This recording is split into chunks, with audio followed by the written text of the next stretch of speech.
नमस्कार साथियों। आज की इस वीडियो में हम बात करेंगे एसएससी सीजीएल की तैयारी के तहत नंबर सिस्टम के कुछ बेहद ज़रूरी और आसान ट्रिक वाले सवालों की। अगर आप एसएससी सीजीएल की तैयारी कर रहे हैं तो ये वीडियो आपके लिए बहुत काम की है, क्योंकि यहाँ हम न सिर्फ सवाल हल करेंगे बल्कि उन्हें जल्दी करने की ट्रिक भी सीखेंगे। वीडियो को अंत तक जरूर देखना और कमेंट करके बताना आप कितना सही कर पाए। तो चलिए बिना देरी किए शुरू करते हैं आज की इस वीडियो को। तो देखिए दोस्तों, आज की इस वीडियो का पहला सवाल हमारे पास है नंबर।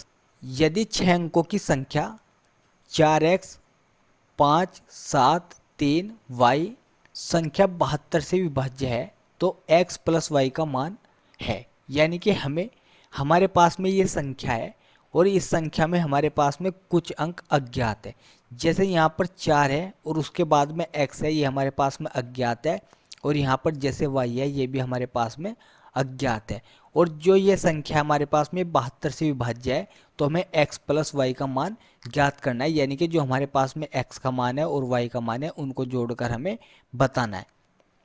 तो देखिए दोस्तों, प्रत्येक सवाल को हम बहुत ही आसान तरीके से और बहुत ही शॉर्ट ट्रिक के माध्यम से इनको हल करना बताएंगे। बस आप वीडियो को अंत तक जरूर देखना और आपको यह भी देखना कि आप कितना स्कोर सही कर पाए।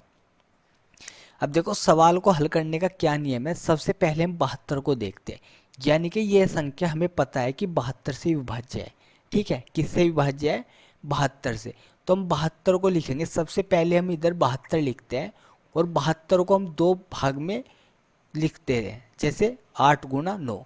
अब 8 हमारे पास में सम संख्या हो गई और 9 हमारे पास में विषम संख्या हो गई। ठीक है, अब देखो जो हमारे पास में ये संख्या है, हमारे पास में 4 है, फिर x है इसमें, फिर 5 है, फिर 7 है, फिर 3 है, फिर y है। अब देखिए दोस्तों, गणित में किसी भी सवाल को हल करने के लिए भाई कुछ हमें बेसिक बातों का पता होना बहुत ही जरूरी है। अगर हमें बेसिक बातों का नहीं पता तो हमें गणित को हल करना बहुत ही मुश्किल हो जाएगा। अब देखो, इन संख्याओं को जो हमारे पास में ये अज्ञात संख्या है, यानी कि यहाँ पर अंक है, इनको हम कैसे ज्ञात करते हैं? उसको ज्ञात करने के लिए हम सबसे पहले 8 को देखते हैं। यानी कि अगर किसी भी संख्या को हमें यह देखना कि यह संख्या 8 से विभाज्य है या नहीं है। किसी भी संख्या को अगर हमें यह देखना कि यह संख्या 8 से विभाज्य है या नहीं है तो उसका क्या नियम होता है? तो उसका नियम यह होता है, जो भी हमारे पास में संख्या है उसके बाद के 3 अंक को हमें देखना है। यानी कि बाद के जो हमारे पास में 3 अंक है वह हमारे 8 से भाग देने पर पूरा पूरा विभाज्य होना चाहिए। अगर यह अंक हमारे 8 से भाग देने पर पूरा पूरा विभाजित होता है तो यह पूरी संख्या हमारी 8 से भाग देने पर क्या हो जाएगी? पूरी पूरी विभाजित हो जाएगी। अब देखिए, जैसे हम इसको 8 से भाग करते हैं, यानी कि हमारे पास में ये है, तो यहाँ पर कितना हो जाएगा? चलो मैं आपको पूरी भाग करके बताता हूँ। यानी कि 8 से हम इसको भाग करना है। यहाँ पर 73, ये है हमारे, यानी कि 8 नम चल जाएगा हमारे पास में 72 और इधर कितना बचेगा? 1।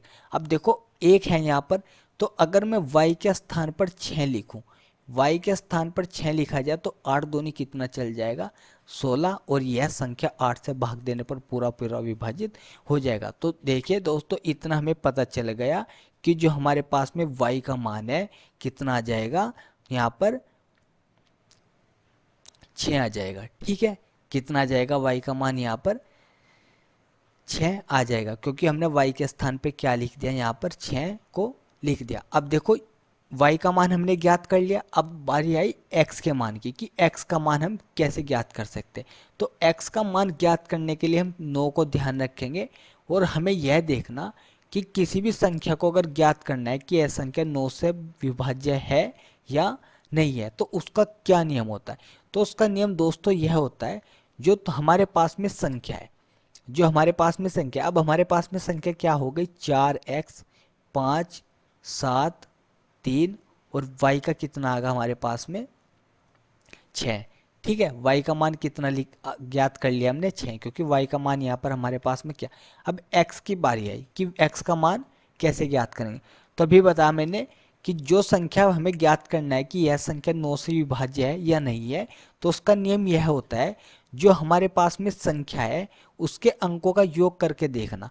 अगर अंकों का योग करने के बाद में 9 से भाग देने पर पूरा पूरा विभाजित होता है तो वह भी संख्या 9 से भाग देने पर पूरी पूरी विभाजित हो जाए। जैसे ये हमारे पास में 4 है प्लस x है प्लस 5 प्लस 7 प्लस 3 और प्लस कितना आ जाएगा 6 बटे में कितना आ जाएगा हमारा 9, यानी कि 9 से इसको विभाजित करना है। अब देखो 4 और 5 कितना हो गया हमारे पास में 9, और 9 और 7 कितना हो गया 16, 16 और 3 कितना हो गया हमारे पास में 19, 19 और 6 कितना हो गया 25, यानी कि 25 प्लस x और बटे में कितना है 9। तो x के स्थान पर कितना रखा जाए कि यह संख्या 9 से भाग देने पर पूरा पूरा विभाजित हो जाए। तो हमें x के स्थान पर रखना होगा x बराबर कितना रखना होगा 2, यानी कि x बराबर कितना रखना होगा 2, यानी कि 2 रख देंगे तो 25 और 2 कितना हो जाएगा 27, और 27 को 9 से भाग देने पर पूरा पूरा विभाजित हो जाएगा। तो y का मान हमने पहले से ज्ञात कर लिया कितना आगा 6, और x का मान कितना आ गया हमारे पास में 2, और हमें मान किसका ज्ञात करना है यानी कि x प्लस वाई का। तो x प्लस वाई का मान कितना बन जाएगा हमारे पास में 8, यानी कि ऑप्शन हमारा सी बिल्कुल सही आंसर हो जाएगा। तो देखिए दोस्तों, अगर इस प्रकार से प्रत्येक सवाल को ध्यान से और अच्छी तरीके से आप करोगे तो यह सवाल आप आराम से हल कर पाओगे। बस नियम क्या होता है कि गणित में कुछ कितने भी सवाल को हल कर लो, और उन सवालों को हल करने के लिए भाई कुछ बेसिक बातों का तुम्हें याद रखना जरूर होगा। जैसे 8 से विभाज्य संख्या का क्या नियम होता है, 9 से विभाज्य का क्या होता है, 3 से विभाज्य का क्या होता है, 5 से विभाज्य संख्या का नियम क्या होता है। ठीक है, अगर इस प्रकार की बातें तुम्हारे अच्छी तरीके से याद है तो सवाल ये समझो तुम्हारे अच्छी तरीके से बिल्कुल हल कर पाओगे। तो चलिए दोस्तों अगला सवाल देखते हैं कि अगला सवाल क्या है। अगला सवाल है हमारे पास में, निम्नलिखित में से कौन सी संख्या सबसे छोटी संख्या है जो कि एक पूर्ण वर्ग है और 6, 8, 15 प्रत्येक से विभाज्य है। देखो कितना बढ़िया सवाल है और कितना आसान सवाल है, बस समझने की थोड़ी देर है कि आप इस सवाल को कितनी जल्दी समझते हैं और कितनी जल्दी इसको हल कर सकते हैं। देखो इसमें बताया गया कि निम्नलिखित में से, मतलब जितनी भी हमारे पास में संख्या में से कौन सी सबसे छोटी संख्या है जो कि पूर्ण वर्ग है और संख्या 6, 8, 15 प्रत्येक से विभाज्य है, यानी कि 6 से भी विभाज्य है वो, 8 से भी है और 15 से भी है। अब देखो तुम्हें 6 और 8, 15 का लय से लेना होगा। ठीक है, किसका लय से लेना होगा 6 और 8, 15 का। अब देखो 6 और 8 का लय से कितना हो जाएगा 24। ठीक है, और 24 और 15 का लय से कितना हो जाएगा 120। ठीक है भाई, अब देखो लय से लेना कोई ये कम ऑप्शन वाले सवाल है और इनमें हमें लय से लेना मैं से निकालना ये बहुत छोटी चीज़ है। तुम लय से और मैं से हम ऐसे नहीं कि पूरा हल करके निकाल ले, ऐसा बिल्कुल भी नहीं है। लय से लेने के लिए हमें थोड़ा दिमाग का प्रयोग करना होगा, यानी कि हमें एक संख्या ऐसी देखनी है वो 6 के पहाड़ी में भी आती है और 8 के पहाड़ी में भी आती है और 15 के पहाड़ी में भी आती है, यानी कि छोटी से छोटी संख्या वह देखनी जो 8, 6 और 15 के पहाड़े में आती हो। तो वह संख्या क्या होगी हमारे पास में 120। अब 120 से इन चारों ऑप्शन में हमें यह देखना कि कौन सी संख्या विभाजित हो जाएगी। तो हमारे पास में ऑप्शन क्या हो जाएगा डी बिल्कुल सही आंसर हो जाएगा, यानी कि जो हमारे पास में 3600 है ये यानी कि 6 से भी विभाज्य है, 8 से भी है और 15 से भी है। तो इसमें और 3600 एक हमारा पूर्ण वर्ग संख्या भी है। अब देखो पूर्ण वर्ग संख्या हमारा 225 भी है, यहाँ 576 भी है और 121 भी है, पर क्या क्यों नहीं ये संख्या हो सकती, क्योंकि यह 120 से विभाज्य नहीं है, यानी कि ये संख्या 6, 8 और 15 तीनों से विभाजित नहीं है। ठीक है, तो इस प्रकार के सवाल को आपको हल करने के लिए सबसे पहले यह देखना होगा कि किस सवाल में कौन सा नियम लगता है। ठीक है, अब देखो तुम्हारे याद अगर नियम अच्छे से याद है तो तुम इन सवालों को अच्छी तरीके से हल कर पाओगे। तो चलिए दोस्तों अगला सवाल देखते हैं कि अगला सवाल क्या है। देखिए दोस्तों, अगला सवाल हमारे पास में है कि वह बड़ी से बड़ी नहीं वह सबसे बड़ी संख्या कौन सी है जिससे 156, 181 और 331 को विभाजित करने पर प्रत्येक स्थिति में शेषफल 6 आता है। ठीक है, अब देखो सवाल में हमें क्या बताएगा कि वह सबसे बड़ी संख्या कौन सी है जिससे 156, 181 और 331 को विभाजित करने पर प्रत्येक स्थिति में 6 शेष आता है।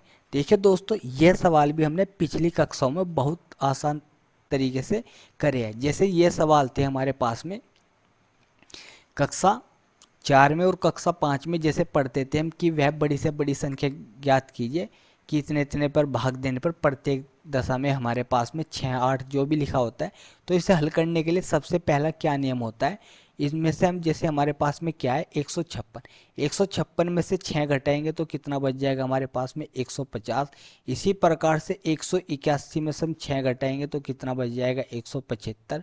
और इसी प्रकार से 331 में से 6 घटाएंगे तो कितना बच जाएगा हमारे पास में 325। अब हमारे पास में 150 है और 175 है और 325 है। अब हमें ये देखना कि 175 नहीं 150, 175 और 325 का में से क्या होगा। ठीक है, इसका निकालने का तरीका, सबसे आसान तरीका क्या है, 150 और 175 में देखो कितने का अंतर है, 25 का। ठीक है, और 175 और 325 में कितने का अंतर है, 50 का। ठीक है, अब इनमें दोनों में कितने का अंतर हो गया, 25 का। तो तुम्हारा जो मैसा होगा वो तुम्हारा 25 हो जाएगा, यानी कि ऑप्शन सी इसमें बिल्कुल सही आंसर हो जाएगा।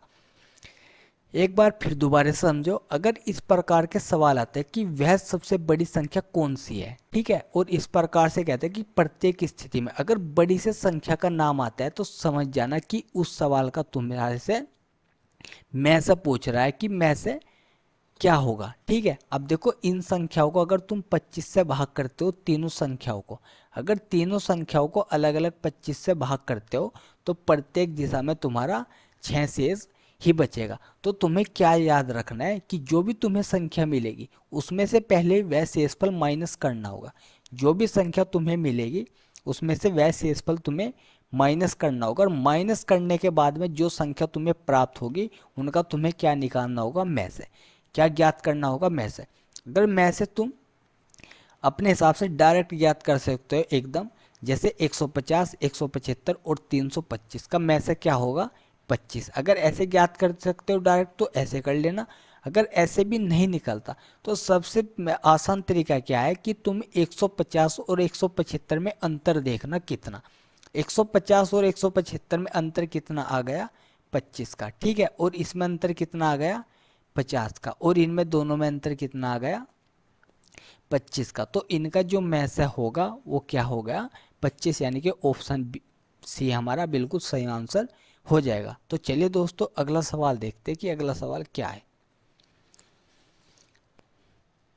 देखिए दोस्तों, अगला सवाल है हमारे पास में, वह बड़ी से बड़ी संख्या ज्ञात कीजिए जिससे 108, 124 और 156 को विभाजित करने पर समान शेषफल प्राप्त होता है। ये सवाल सेम इसी प्रकार का है जैसे हमने पीछे अभी निकाला है। ठीक है, देखो ये हमारे पास में कितना है, 108, फिर कितना है 124 और उसके बाद में कितना है हमारे पास में 156। अब देखो इसमें शेषफल हमें नहीं दिया, पर हमें इसमें यह बताएगा कि भाग करने पर समान शेषफल प्राप्त होता है।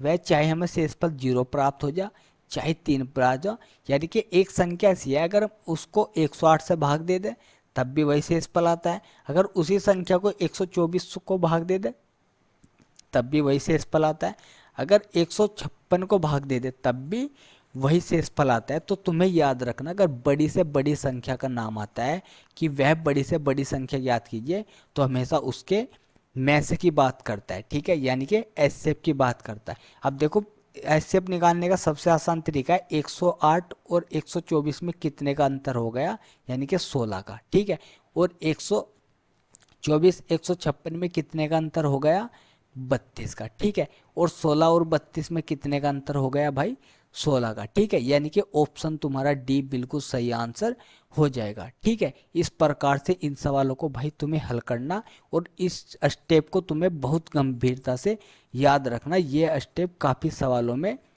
लगता है। ठीक है, कभी वहाँ तुम मैसे निकालने बैठो और इतने समय में तुम्हारा मैसे में ही काफ़ी समय निकल जाए। अब अपने समय को बर्बाद मत करो, समय बचाने की कोशिश करो। और समय बचाने के लिए तुम्हें क्या करना होगा भाई, इन सवालों को ज़्यादा से ज़्यादा अच्छी तरीके से प्रैक्टिस करना होगा। ठीक है, तो चलिए दोस्तों अगला सवाल देखते हैं। तो देखिए दोस्तों, अगला सवाल हमारे पास है कि 3, 7 और 18 से विभाजित, ठीक है, 3, 7 और 18 से विभाज्य सबसे छोटा पूर्णांक कौन सा है। ठीक है, क्या बताया गया, यानी कि 3, 7 और क्या है हमारे पास में 18 से विभाजित सबसे छोटा पूर्णांक कौन सा है।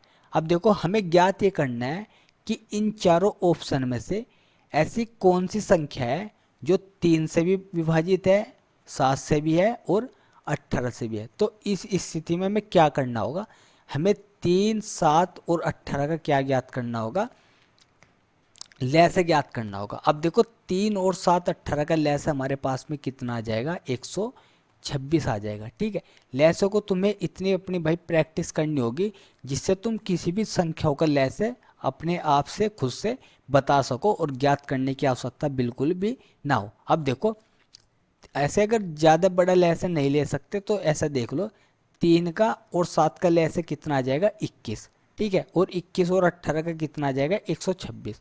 ठीक है, तो देखो एक इनमें से कौन सी संख्या है, यानी कि ऑप्शन इसमें भी डी हमारा सही आंसर हो जाएगा बिल्कुल, क्योंकि 126 से पूरा पूरा विभाजित हो जाएगा और 126 इसका सही पूर्णांक होगा। ठीक है, तो चलिए दोस्तों अगला सवाल देखते हैं।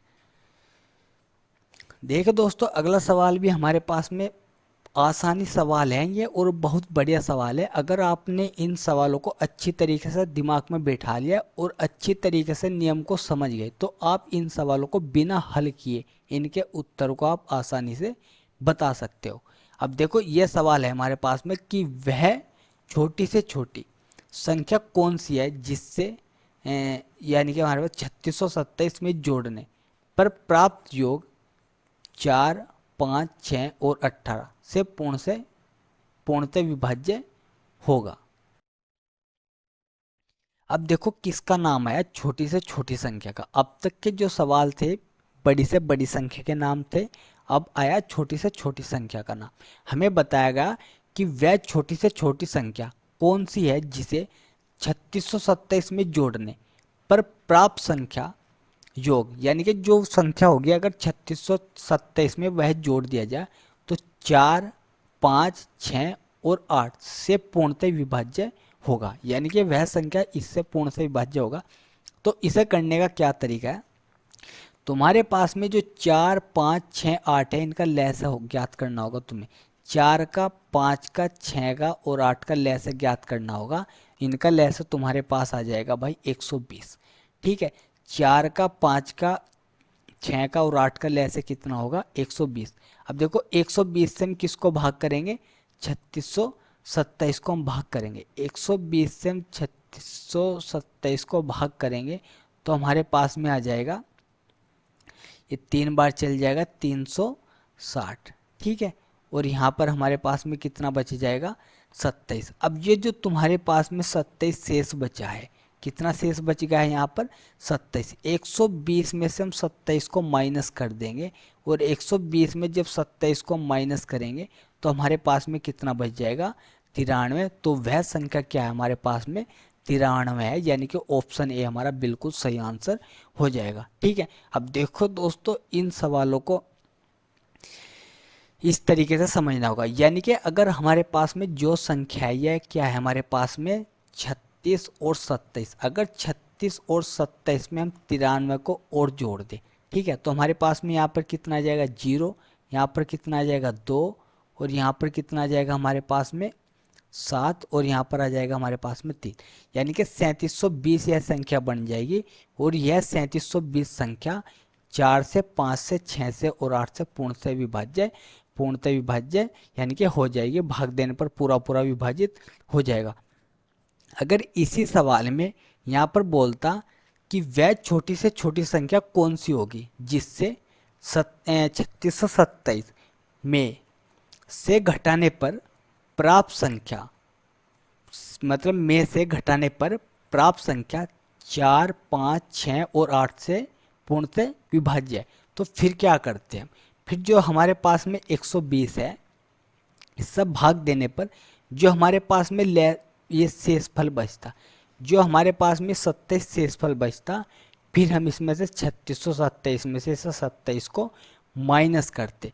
फिर हम क्या करते? 3627 में से 27 को माइनस करते, पर यहाँ बात जोड़ने की हुई, तो जोड़ने पर जो संख्या हमारे पास में शेषफल बचता है और शेषफल जो हमारे पास में जिससे हम भाग करते हैं उसमें से माइनस करने के बाद में वह संख्या हम इसमें जोड़ेंगे और जोड़ने के बाद में हम इसका आंसर बता देंगे कि इसका आंसर क्या है। पर उसने बात की कि जोड़ने, यानी कि कौन सी संख्या में उसमें जोड़नी होगी, तो वह संख्या हमारे पास में क्या होगी? 93। ठीक है, यानी कि अगर इस संख्या में 93 जोड़ा जाए तो हमारे पास में यह संख्या 4, 5, 6 और 8 से पूर्णतः विभाज्य हो जाएगी। तो ऑप्शन ए हमारा बिल्कुल सही आंसर हो जाएगा। तो चलिए दोस्तों अगला सवाल देखते हैं कि अगला सवाल है क्या। देखिए दोस्तों अगला सवाल भी बहुत बढ़िया सवाल है और इस प्रकार के सवाल हमने कक्षा 8 और कक्षा 9 में बहुत अच्छी तरीके से ज्ञात करे हैं। ठीक है, और अगर तुम्हारे भी ज्ञात किया हो तो तुम्हें अच्छी तरीके से याद होगा। ठीक है, इन सवालों को हल करने का क्या नियम होता था?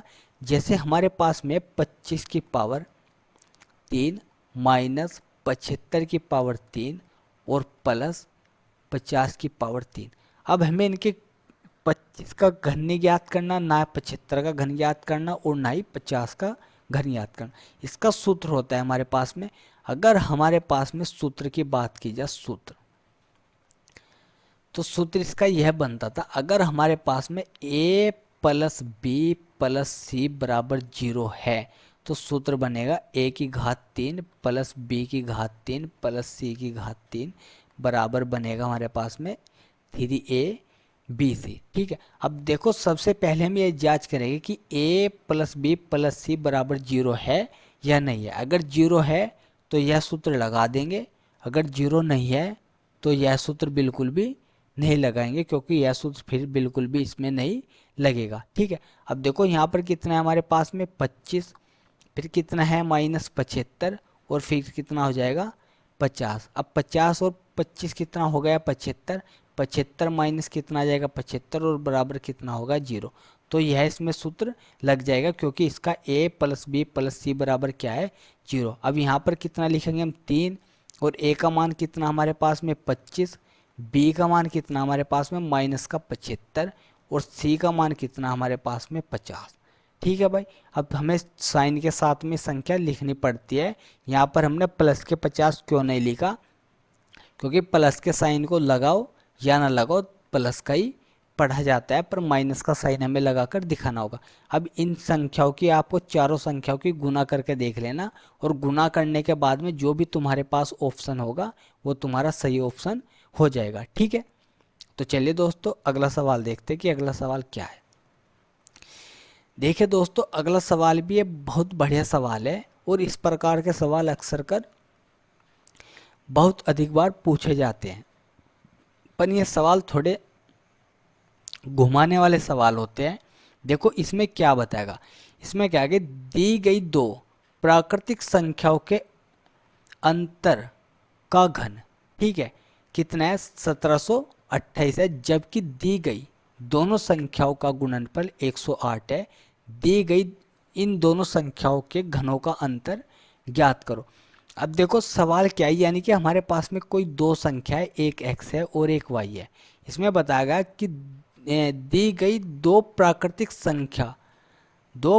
संख्याओं के अंतर का घन, यानी कि जो हमारे पास में दो प्राकृतिक संख्या है x माइनस वाई, इनके घन का अंतर जो हमारे पास में है वो कितना है हमारे पास में 1728। ठीक है, अब देखो यहाँ पर हम लिख देंगे x माइनस वाई बराबर 1728 किसका घन होता है 12 का, यानी कि x माइनस वाई बराबर हमें कितना प्राप्त हो गया 12।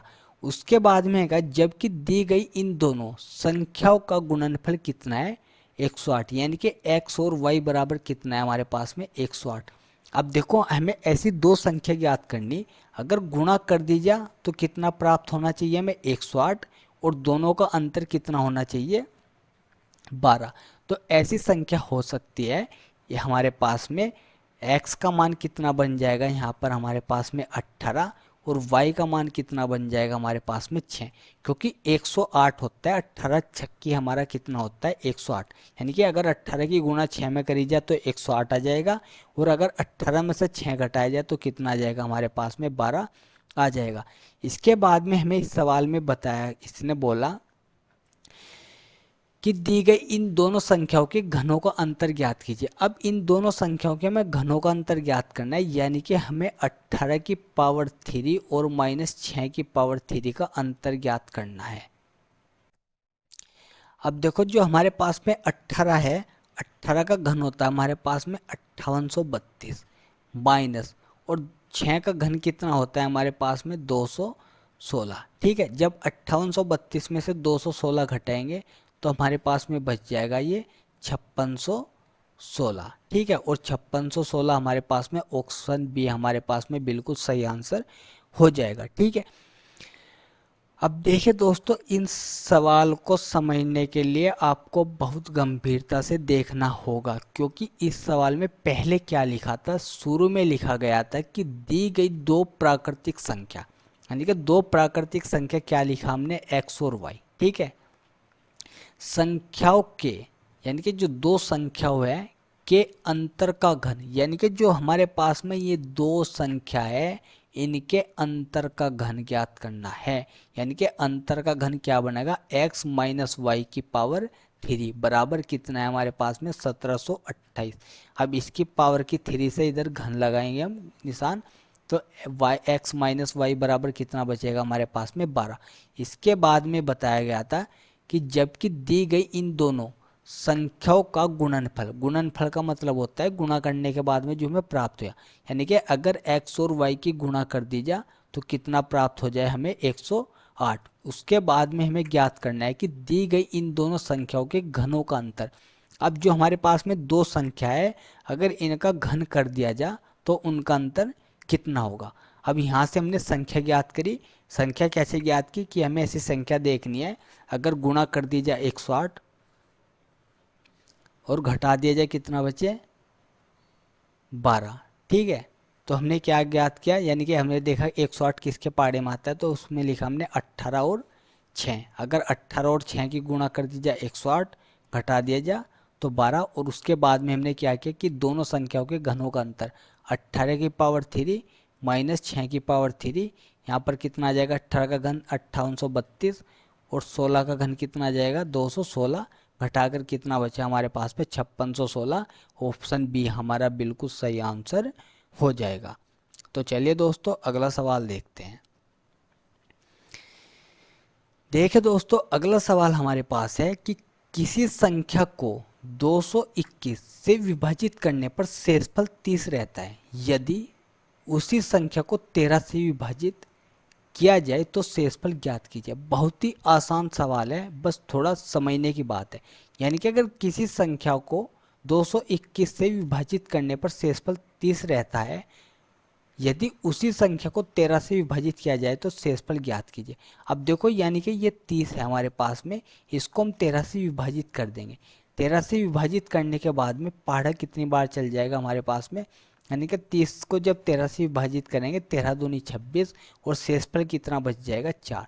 तो यानी कि ऑप्शन हमारा ए बिल्कुल सही आंसर हो जाएगा। तो चलिए दोस्तों अगला सवाल देखते हैं। देखिए दोस्तों, अगला सवाल हमारे पास है, ये भी बहुत बढ़िया सवाल है, और इसमें हमें बताएगा कि तीन प्राकृतिक संख्याओं के वर्गों का योग कितना है हमारे पास में 1029। वे संख्या अनुपात में 1:2:4 के अनुपात में है। सबसे बड़ी संख्या और सबसे छोटी संख्या के बीच का अंतर, यानी कि तीन संख्या हमारे पास में, पहली संख्या हमारे पास में x हो जाएगी, दूसरी संख्या हमारे पास में 2x हो जाएगी, और तीसरी संख्या हमारे पास में 4x हो जाएगी। अब उसके बाद में क्या बताया गया था कि तीन संख्या प्राकृतिक है, ये संख्या हमारे पास में x 2x 4x होगी। प्राकृतिक संख्याओं के वर्गों का योगफल, यानी कि जो हमारे पास में प्राकृतिक संख्या है ये इनके वर्गों का योगफल। तो x का वर्ग हमारे पास में x स्क्वायर है, 2x का वर्ग हमारे पास में 4x स्क्वायर, और 4 का वर्ग कितना हो जाएगा 16x स्क्वायर। योगफल कितना हमारे पास में 1029। तो हमारे पास में जोड़कर कितना बन जाएगा 21x स्क्वायर बराबर 1029। तो x स्क्वायर बराबर हमारे पास में आ जाएगा भाग करके, यानी कि यहाँ आ जाएगा 4 और यहाँ आ जाएगा हमारे पास में 9। 21 से हम इसको भाग कर देंगे 1029 को, तो कितना बचेगा हमारे पास में 49, और x बराबर कितना आ जाएगा हमारे पास में 7। अब हमें बताएगा कि सबसे बड़ी संख्या और सबसे छोटी संख्या के बीच का अंतर। तो सबसे बड़ी संख्या कितना है 4, सबसे छोटी संख्या कितना है 3, तो नहीं, सबसे छोटी संख्या है x। तो 4 में से जब x घटाएंगे कितना बचेगा हमारे पास में 3x, और जब 3x की गुणा कर देंगे किस में 7 में, ठीक है, क्योंकि x का मान कितना है 7, तो 3 7 कितना हो जाएगा 21। इसमें भी हमारा ऑप्शन ए बिल्कुल सही आंसर हो जाएगा, ठीक है। तो इस प्रकार, तो देखिए दोस्तों, अगला सवाल है हमारे पास में, किन्हीं दो प्राकृतिक संख्याओं के योग का वर्ग, यानी कि दो प्राकृतिक संख्या हमारे पास में क्या हो गई x और y। उसने कहा, देखो सवाल को समझना बहुत जरूरी है, किन्हीं दो प्राकृतिक संख्याओं के योग का वर्ग, यानी कि जो प्राकृतिक संख्या हमारे पास में x प्लस y, इनके योग का वर्ग है हमारे पास में कितना 784, ठीक है। अब हमारे पास में x और x प्लस वाई बराबर कितना आ जाएगा, यानी कि यहाँ पर 28, ठीक है।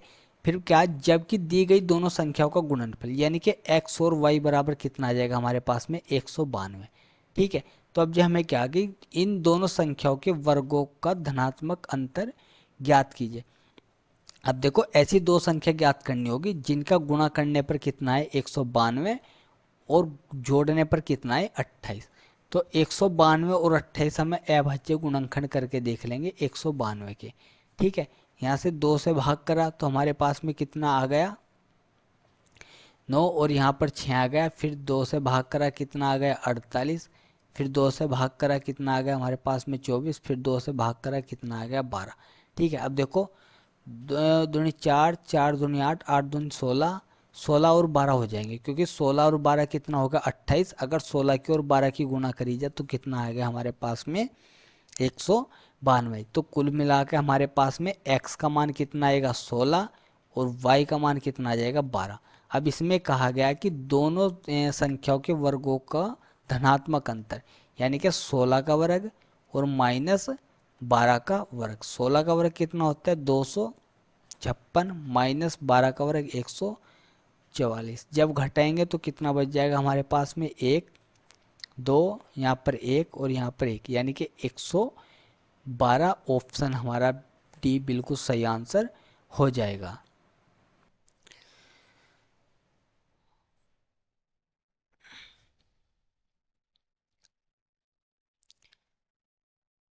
तो देखिए दोस्तों, आज के इन नंबर सिस्टम के सवालों ने आपको समझा दिया होगा कि ट्रिक और समझ साथ हो तो गणित कितना आसान हो सकता है।